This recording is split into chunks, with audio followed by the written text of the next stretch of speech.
The scent of roasted turkey filled the dining room, heavy with tension and quiet resentment. My daughter, Amanda, rose from her chair, wine glass in hand, and her words sliced through the silence like glass. "We've decided. You're no longer part of this family. You need to leave." A stunned silence fell across the room. The other guests sat frozen. Beside her, her fiancé, Jason, wore a faint, satisfied smirk. I met Amanda's gaze and calmly handed her a folder. "A farewell gift," I said simply. She opened it, and her face twisted in shock. Around the table, no one yet understood that this was only the beginning. They believed they had pushed me out, but they didn't realize I had been preparing for this moment longer than they could imagine. The room still held the scent of roasted potatoes and cold coffee. The oak table, scratched and worn from years of meals and memories, now felt more like a battlefield. Plates sat untouched, the conversation long dead. Amanda sat across from me, arms folded, her perfectly painted nails drumming against the table in quiet judgment. Jason paced behind her, voice rising with every step. "This house is falling apart. We can't live like this forever," he said sharply. "You're sitting on money we could actually use." I kept my voice calm. "I paid off this house before you were born. What is this really about?"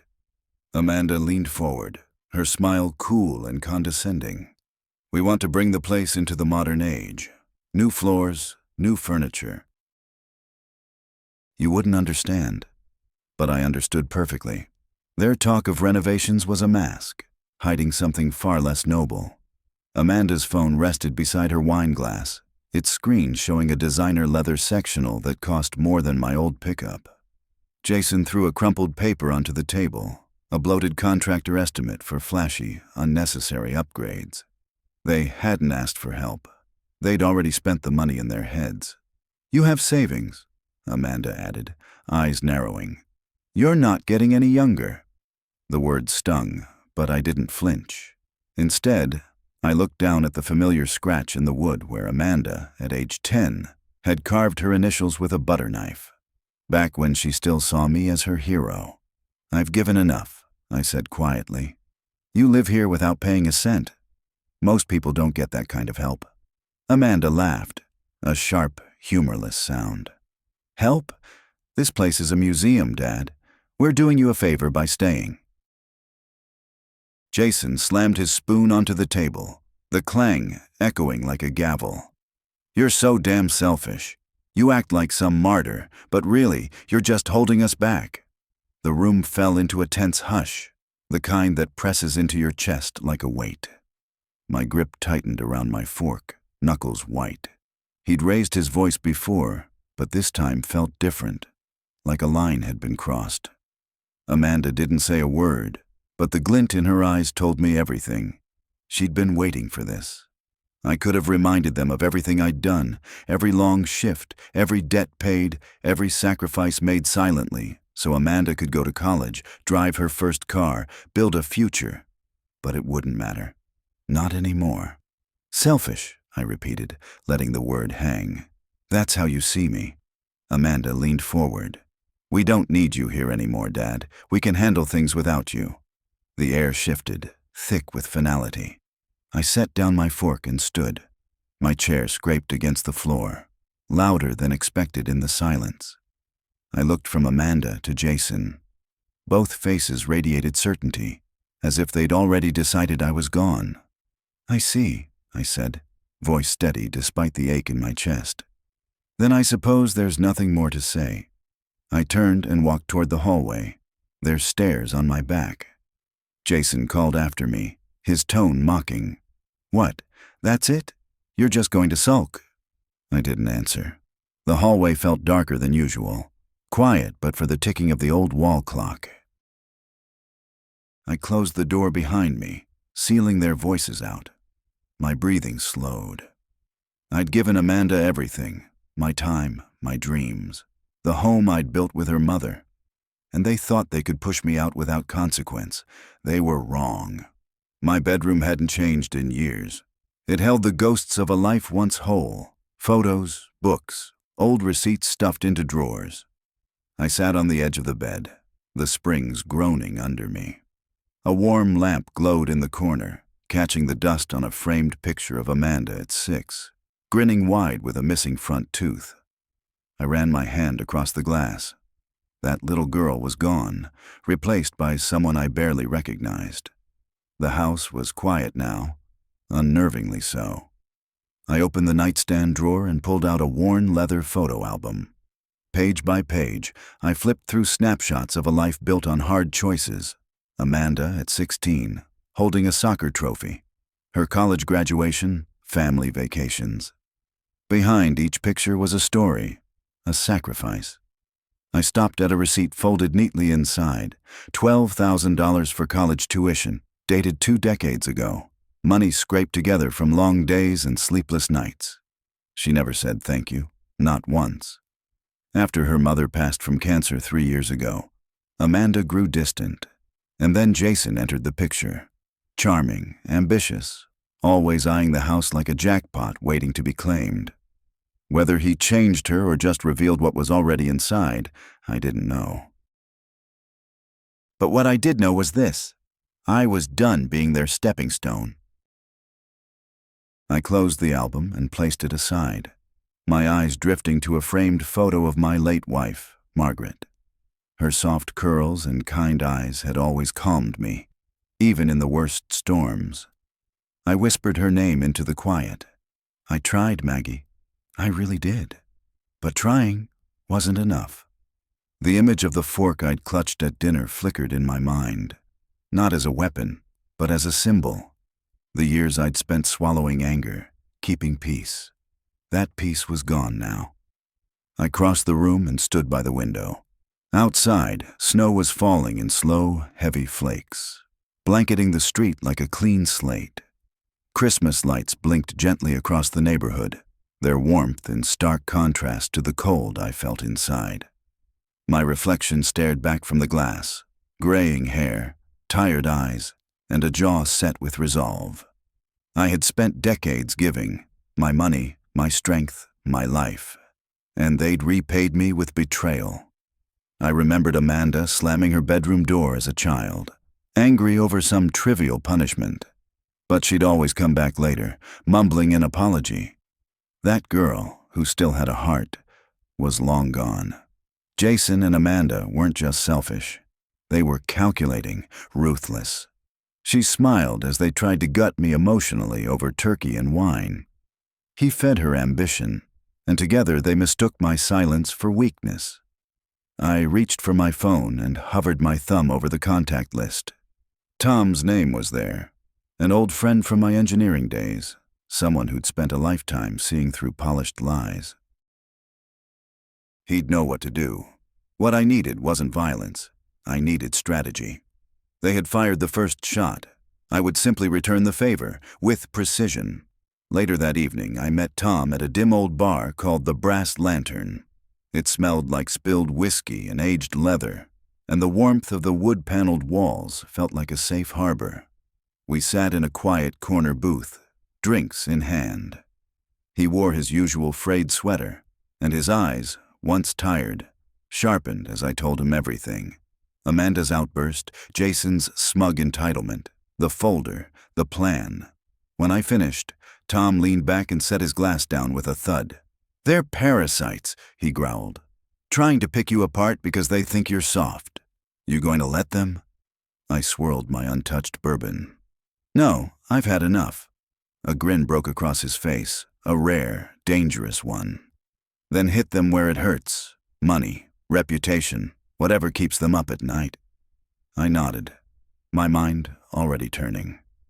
Amanda had always chased approval, expensive things, the illusion of control. Jason was worse, addicted to appearances, always flexing for his followers on social media. They lived beyond their means and wore pride like armor, but pride can be shattered. "Do it right," Tom warned.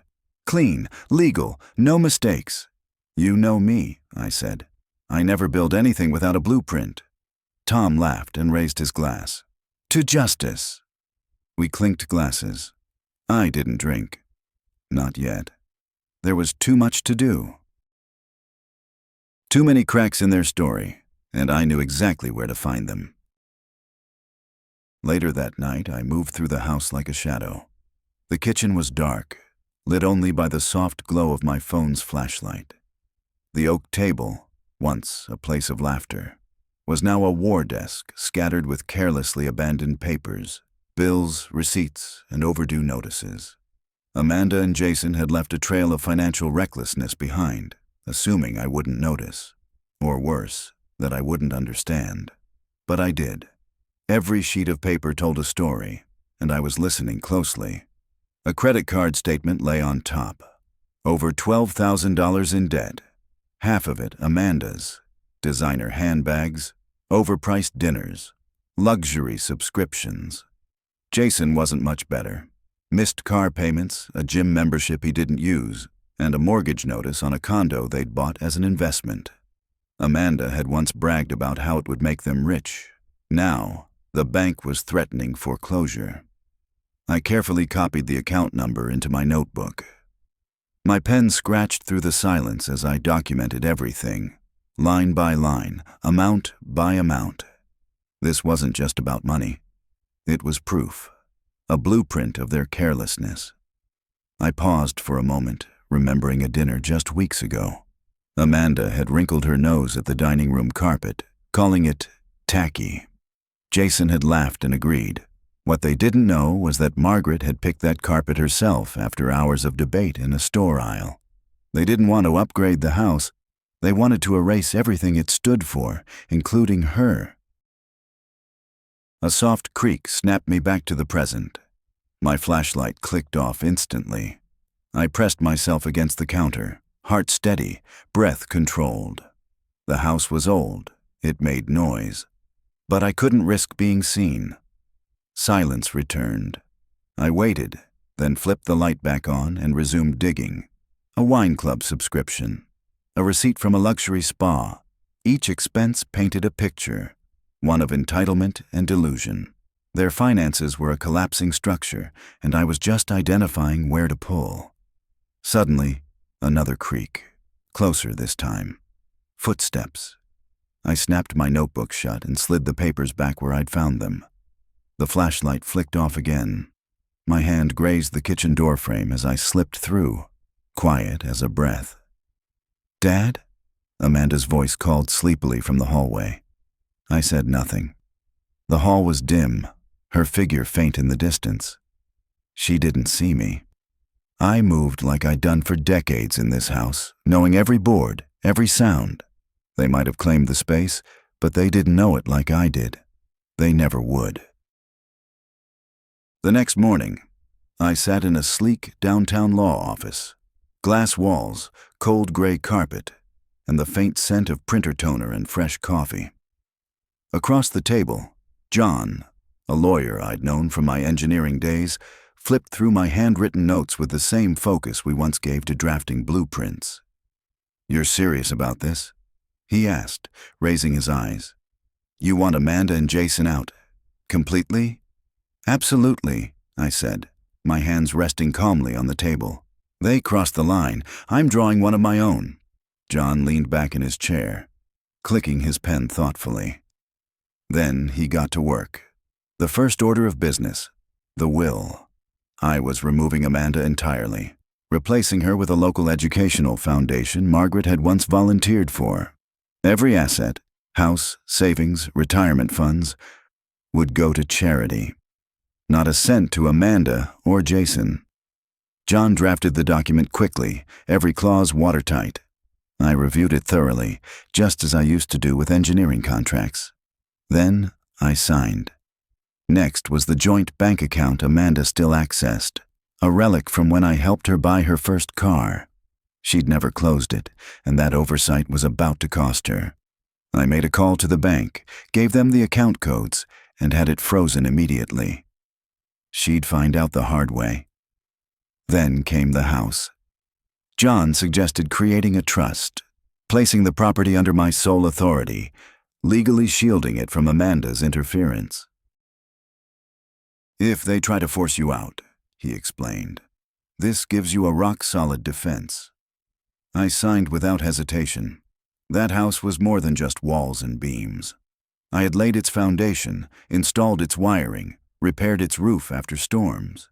I'd built it with my hands and my heart, and I wasn't letting anyone turn it into an ATM. John stacked the papers and gave me a long, measured look. "You okay, Henry? This isn't easy." I looked him in the eye. "No, it's necessary." He nodded and slid the folder toward me. As I tucked it under my arm, my phone buzzed. "Amanda," a missed call. I didn't answer. Outside, the winter wind cut through my coat as I stepped into the crowded sidewalk. Shoppers rushed past, their arms full of holiday bags. Snow clung to my sleeves, melting quietly as I walked toward the future I was finally claiming.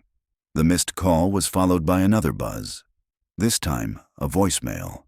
I ignored it too. Let her worry. Let them both wonder why the ground was shifting beneath their feet. I had work to do. That evening, I stood just outside the living room, hidden in the shadows of the kitchen. Amanda paced back and forth, her phone clenched in her hand, its screen glowing with tension. Jason lounged on the sleek leather sofa they had insisted on buying, his calm demeanor a sharp contrast to her unraveling. "I tried to pay the car loan," Amanda said, her voice rising. "It bounced. The account's frozen." Jason barely looked up. "It's probably a glitch. Call the bank." "I did," she snapped, flinging a magazine to the floor. "They said it was locked by the primary holder. That's my father, Jason. He did this." I held my phone up through the door crack, recording every word. Their panic was sharp and real, and just beginning. Jason stood, tension creeping into his voice. "So what? He's mad we didn't let him control everything?" "He's spiteful," Amanda muttered. "Ever since that dinner, he's been sulking like a child." I pressed closer, the phone warm in my hand. "Good. Let them say more." Jason's voice dropped, suddenly careful. "Maybe it's time he moved out. The house is too big for one person. We could sell it, buy something new, modern." Those words sent a chill through me. The house Margaret and I had built, filled with decades of memories, reduced to a stepping stone in their ambition. Amanda crossed her arms. "He won't just leave. He's stubborn." "Then we give him a push," Jason said. "Talk to a lawyer. Say we're concerned about his health. People would believe it. Say it's for his own good." The casual cruelty in his tone made my stomach turn, but I stayed silent. Every word they spoke was fuel, evidence. Their greed wasn't hidden anymore. It was loud and proud, wearing a mask of fake concern. Amanda hesitated. "We'll need support. The family won't just accept this unless they believe it's for the best." "We'll make them believe it," Jason replied. "We'll say he's not fit to live alone anymore, too forgetful, maybe even unstable." The television laughed in the background, an ironic soundtrack to the betrayal unfolding. I stepped back slowly, the floor creaking softly under my feet. Amanda moved toward the window, checking the lock, paranoid, but not enough. My recording had everything. Their arrogance had left them careless. As I slipped away, the kitchen door clicked shut behind me. They were planning a quiet takeover. But I had other plans. Plans built on their own words, their own missteps. They thought they were taking control. What they didn't know was they had just handed me everything I needed to take it back. The next evening, I stood on my own front porch, my house. But the key I'd used for over 30 years no longer fit the lock. I turned it again. Nothing. They had changed it. Snow fell softly around me, catching on the edges of my coat, but the cold that gripped me came from somewhere deeper. This wasn't just a lock. It was a message, a line drawn. They'd acted faster than I expected. I stepped back, scanning the windows. The curtains were drawn tight, but I could imagine Amanda inside, sipping wine while Jason paced and planned. Earlier that day, I'd gotten a voicemail from a cousin, confused, apologetic. Amanda and Jason were telling people I was unstable, that I wasn't safe to be alone, that I needed help. It wasn't just an eviction now. It was a smear campaign. I circled the house. The side door, new lock. The back door, dead-bolted. Every entry I'd built with my own hands was sealed against me.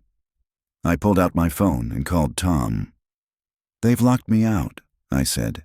He didn't sound surprised. "Typical. Trying to make the first strike look like concern. They're scared. They're telling everyone I'm losing my mind. That's because they know they're losing control." I hung up and slid the phone back into my pocket. As I walked away from the house, my house, the snow absorbed my footsteps. Lights from neighboring porches blinked merrily, oblivious to the quiet war happening across the street. A few minutes later, a message lit up my phone. It was from Margaret's sister, Helen. "Henry, what's happening? Amanda says you're confused and unwell. Is that true? Please call me." I stared at the message, thumb hovering over the reply button. I didn't answer. Let them keep talking. Let them spin their lies. They had underestimated how far I'd go to protect what I'd built. I turned the corner and kept walking, past houses glowing with warmth and decorated trees. My own was dark behind me, and yet I felt no sadness. Let them celebrate early. Let them think they'd won. I was just getting started. The cafe smelled faintly of burnt coffee and cinnamon, crowded with holiday chatter and shopping bags. I sat near the window, hands wrapped around a chipped mug, watching the snow drift outside. Across from me sat Sarah, Margaret's old friend and one of the few who still checked in on me since the funeral. Her bright red scarf stood out against the gray afternoon, but her voice was hushed and serious as she leaned forward. "Henry, I heard something you need to know." She glanced around, making sure no one was listening. "Amanda and Jason are hosting a big Christmas dinner tomorrow. Everyone's invited. Your sister-in-law, Helen, your cousins, even the neighbors. But it's not just a dinner. They're planning something." I didn't move, just sipped my coffee slowly. "What kind of something?" She hesitated, fingers fidgeting with her spoon. "They're calling it an intervention, but it's more than that. They're saying you're not well, that you've lost control, that someone needs to step in and take guardianship over you." There it was, the ambush, dressed up in tinsel and false concern. I could already picture it. Amanda, standing at the head of the table, voice dripping with practiced empathy. Jason nodding solemnly beside her.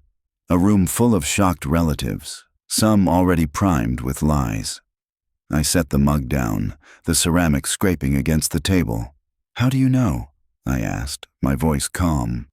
"Helen mentioned it," Sarah replied, lowering her voice further. "She's worried, but Amanda's already convinced her you're not the same. Jason's been calling around too, spinning this picture of you being confused, saying you can't manage things on your own." I nodded, pulling out my phone and opening the Notes app. My thumbs moved quickly. Christmas dinner, family intervention, guardianship. Each word tightened the picture. They thought they'd corner me with a dramatic reveal. A staged act of concern in front of an audience already fed the script. But what they didn't realize was that they'd just given me the perfect platform. Sarah studied my face. "You're not surprised." "I'm not," I said, slipping the phone back into my coat pocket. "They've been building up to this. I just didn't expect them to go this far." She reached across the table, her hand hovering near mine. "What are you going to do?" I looked her in the eye. "I'm going to let them speak first," I said. "Then I'll speak last." The law office was quiet, efficient, and built like a fortress. Glass, steel, and silence. I sat across from John again, the folder between us now thick with evidence. Eviction papers, court documents, financial records, and transcripts of everything Amanda and Jason had said and done. John scanned the contents quickly but thoroughly, his pen clicking with every page. "You weren't exaggerating," he said. "This is ironclad." I nodded. They wanted to make a spectacle. I'll give them one. Just not the kind they planned. The eviction notice would give them 30 days to leave the house. The trust gave me full legal authority over the property. The frozen bank accounts meant their money faucet had just been turned off. And then, the evidence. The recordings, the text messages, the financial documents, enough to shut down any legal claim they thought they could make. "You've done your homework," John said, stacking the documents. "If they try to push back, this will bury them." I leaned back, the chair creaking softly beneath me.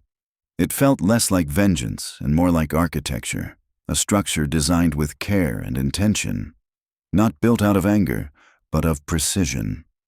After the signatures were in place, we drafted a final piece, a letter outlining every legal action and attaching proof. I would deliver it myself, on their chosen stage, at their grand Christmas dinner. The last signature was mine. John slid the envelope toward me. "You ready?" "I've been ready for a long time." Outside, the city pulsed with holiday noise. The mall near the bank buzzed with shoppers, kids tugging on sleeves, bags rustling, music playing from tinny speakers.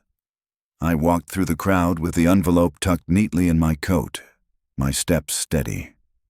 I passed a glowing Christmas tree and paused, just for a moment. Margaret would have loved it. She always said snow made the world look clean again, but I wasn't here for memories. Amanda and Jason had chosen their battlefield. All I had done was prepare better. Let them set the table. I was bringing the reckoning. The dining room glowed with soft candlelight. The scent of roast turkey and pine filled the air. Margaret's old china had been laid out with ceremony, as if that could distract from what was coming. Around the table sat relatives, neighbors, even Helen. Faces full of warmth, curiosity, and beneath it all, unease. Amanda stood at the head of the table, a glass of wine in her hand, her voice rehearsed and bright. "Thank you all for being here tonight. This Christmas is about family and about moving forward." Jason sat beside her, upright, silent, but clearly in on the performance. Amanda's eyes found mine. Her expression shifted subtly, more calculated, more certain. "But before we continue," she said, raising her glass higher, "there's something important we need to talk about." The room fell quiet. "It's about my father," she continued, now solemn. "We've noticed changes. We're concerned for his health, for his well-being. This house, it's too much for him. We've made a decision, as a family." Jason nodded. "We believe it's time he stepped back. Let us take over. We want to help him transition into a more manageable space." I stood slowly. My chair scraped against the floor. "Is that so?" I asked, my voice even. "You've all decided that without me." Amanda smiled, a glint of victory in her eyes. "It's for your own good, Dad." I reached under my chair and pulled out the envelope. The room watched silently as I handed it to her. "A parting gift," I said. She hesitated, then opened it. Silence turned sharp as she read the first page. Her smile cracked. "What is this?" she whispered. "The eviction notice." Jason leaned over to read. His face drained of color as he flipped to the next page. A court order freezing their accounts, then the next. A summary of their debts, their recorded conversations, their plan to push me out. "This is a lie," Amanda snapped, but her voice shook. Across the table, Helen picked up a page, her expression turning cold as she read the text messages. "Amanda, you said he was confused, that he was unstable." Jason reached for the folder, but Tom, my cousin, pulled it closer. "There's a recording of you calling him a burden," he said, disgusted. The room erupted. Voices overlapped, eyes darting between Amanda and Jason. Shock, anger, betrayal. Amanda's mascara smudged as she tried to speak. "We didn't mean harm." "You meant every word," I said quietly. "And now you get to live with it." The dining room descended into chaos. Voices rose, chairs scraped back, and the tablecloth, once perfectly arranged, was stained with spilled wine and scattered documents. Amanda stood frozen, her hand trembling as she gripped one of the papers. Jason slumped in his chair, red-faced, as relatives closed in around them. Helen held up a bank notice. "You tried to sell his house while spreading lies about him?" Jason stammered. "It's not what it looks like." Tom cut him off, voice sharp. "It looks like betrayal, and we're all seeing it clearly now." Amanda turned to me, desperation bleeding through her voice. "Dad, please, we didn't mean for it to go this far. Let's fix it, together." I didn't respond. I just stood there, calm, watching as their carefully spun story unraveled thread by thread. "You had years to fix things," I said at last. "You chose ambition over family." Emily reached for Jason's arm, whispering frantic things, but it was too late. The room had shifted. The people they hoped to manipulate were walking away. Coats were grabbed, doors opened. A few stopped by me, murmuring quiet apologies. I simply nodded. Amanda tried one last time. "Please, don't do this. This house was never yours," I said. "It's mine, and always has been." Then I turned and walked toward the living room. Their voices faded behind me. The hallway was dim, lit only by the glow of Christmas lights reflecting softly off the window glass. On the wall, a photo of Margaret smiled back at me. I reached up, gently straightened the frame. Outside, car doors slammed. Engines hummed. The storm, finally, had passed. Amanda and Jason were still inside, no longer hosts, just people left behind. The door clicked shut behind me. I didn't look back.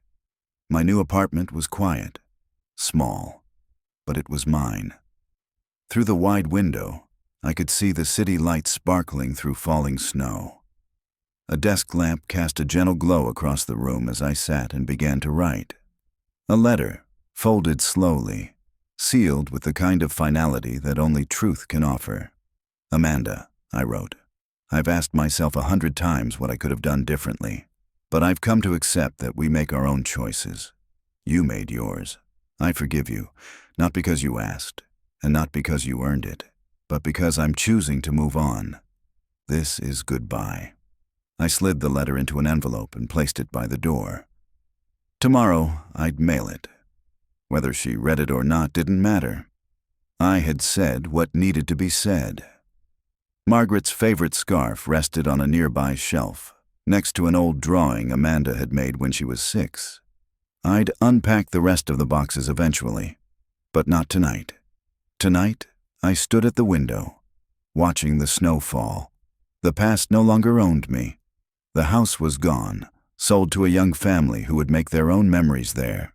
And I had enough to start fresh. They thought they could erase me, but I was still here, still standing. And this time, I wasn't looking back.